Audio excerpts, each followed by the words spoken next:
ಬೆಳಗ್ಗೆ ಎದ್ರೆ ಸಾಕು ಡಿ.ಕೆ. ಶಿವಕುಮಾರ್ ಅವ್ರನ್ನ ಸರ್ವನಾಶ ಮಾಡೋದೇ ಎಚ್.ಡಿ. ಕುಮಾರಸ್ವಾಮಿ ಅವರ ಗುರಿ. ಬೇರೆಯವರು ನಾಶ ಆಗಲಿ ಅಂತ ಹೇಳುವಂಥ ವಂಶ ನಮ್ಮದಲ್ವೇ ಅಲ್ಲ. ಎಚ್.ಡಿ. ಕುಮಾರಸ್ವಾಮಿ ಅವರಿಗೆ ಮಾಜಿ ಸಂಸದ ಡಿ.ಕೆ. ಸುರೇಶ್ ಟಾಂಟ್ ಕೊಟ್ಟಿದ್ದಾರೆ. ಕಾಂಗ್ರೆಸ್ ಮೇಲಿನ ಎಚ್.ಡಿ.ಕೆ. ಆರೋಪಗಳಿಗೆ ತಿರುಗೇಟು ಕೂಡ ಕೊಟ್ಟಿದ್ದಾರೆ. ಅವರಿಗೆ ಒತ್ತಡ ಜಾಸ್ತಿ ಆಗಿ ಆರೋಗ್ಯಕ್ಕೆ ಏರುಪೇರಾಗಿದೆ. ಆ ಥರ ಏರುಪೇರು ಮಾಡ್ಕೊಳ್ಳೋದು ಬೇಡ. ಅವರು ಎಚ್.ಡಿ. ಕುಮಾರಸ್ವಾಮಿ ಅವರು ಅವರ ಆರೋಗ್ಯವನ್ನು ಚೆನ್ನಾಗಿ ನೋಡಿಕೊಳ್ಳಲಿ ಅಂತ ಸಲಹೆ ಕೂಡ ಕೊಟ್ಟಿದ್ದಾರೆ ಡಿ.ಕೆ. ಸುರೇಶ್. ತಮಟೆ ಹೊಡಿತಾ ಇರೋರು ಅವ್ರಿ. ದಿನ ಬೆಳಗ್ಗೆ ಎದ್ರೆ ಬಂದ್ರೆ ತಮಟೆ ಹೊಡ್ಕೊಂಡು ನಿಂತಿರೋರು ಅವರು.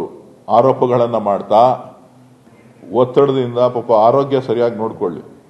ಒತ್ತಡ ಜಾಸ್ತಿ ಇಟ್ಕೊಳ್ಳೋದು ಬೇಡ. ಒತ್ತಡ ಜಾಸ್ತಿ ಹಾಕೊಂಡು ಮಾಡೋ ಅಂತ ಅವಶ್ಯಕತೆ ಇಲ್ಲ. ಒತ್ತಡದ ಮಧ್ಯೆ ಅವ್ರ ಆರೋಗ್ಯ ಚೆನ್ನಾಗಿ ನೋಡ್ಕೊಳ್ಳಿ. ಅವ್ರ ಸೇವೆ ರಾಜ್ಯಕ್ಕೆ ದೇಶಕ್ಕೆ ಬೇಕಾಗಿದೆ. ಭವಿಷ್ಯ ಕುಮಾರಸ್ವಾಮಿ ಅವ್ರಿಗೆ ಏನಾಗಿದೆ ಅಂತ ಅಂದ್ರೆ ಡಿ.ಕೆ. ಶಿವಕುಮಾರ್ ಸರ್ವನಾಶ ಆಗ್ಲಿ ಅನ್ನೋ ಒತ್ತಡದಲ್ಲಿದ್ದಾರೆ. ಆ ಒತ್ತಡದಿಂದ ಆಚೆ ಬರಲಿ ಅಂತ ಹೇಳಿ ನಾನು ಆಶಿಸ್ತೇನೆ. ಸರ್ವನಾಶ ಆಗಬೇಕು ಅನ್ನೋದು ಅವರ ಬೆಳಗ್ಗೆ ರಾತ್ರಿ ಕನಸಲೆಲ್ಲ ಶಿವಕುಮಾರ್ ಬರ್ತಾರೆ ಅಂತ ಕಾಣಿಸ್ತದೆ. ದೇವ್ರು ಒಳ್ಳೇದು ಮಾಡ್ಲಪ್ಪ. ಆರೋಗ್ಯ ಚೆನ್ನಾಗಿ ನೋಡ್ಕೊಳ್ಳಿ. ಒತ್ತಡದಿಂದ ಆಚೆ ಬರಲಿ. ನೋಡ್ರಿ, ಅವರು ನಮ್ಗೆ ಎಷ್ಟು ಕೆಟ್ಟದ್ದು ಬಯಸಿದ್ರು ನಾವು ಅವ್ರಿಗೆ ಕೆಟ್ಟದ್ದನ್ನ ಬಯಸೋದಿಲ್ಲ. ಆ ವಂಶ ನಮ್ದಲ್ಲ.